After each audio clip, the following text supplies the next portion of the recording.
ఈ మధ్య కాలంలో చాలా పట్టణాల్లో ట్రాఫిక్ ఉన్న చోట ఎక్కడికక్కడ సీసీ కెమెరాలు భారీ ఖర్చుతో నిన్నే ఏర్పాటు చేయడం జరిగింది. Excellent job.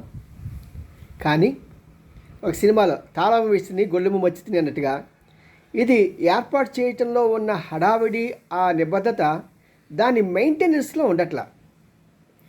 చాలా విశాఖపట్నంలో చూసినా లేక విజయవాడలో చూసినా సరే చాలా చోట్ల ఈ సీసీ కెమెరాలు పనిచేయట్లేదు. ఎప్పుడు తెలుస్తున్నది పనిచేయట్లేదని? అక్కడ ఏదైనా ఇన్సిడెంట్ జరిగినప్పుడు అక్కడ ఆ కేసు పోలీస్ స్టేషన్కి వెళ్ళిన తర్వాత అప్పుడు వాళ్ళు చెక్ చేస్తే అవి పనిచేయట్లేదని తెలుస్తున్నది. ఇలాగుంటే దొంగలను ఎలా పట్టుకుంటారో, దొంగలను ఎలా నియంత్రిస్తారు?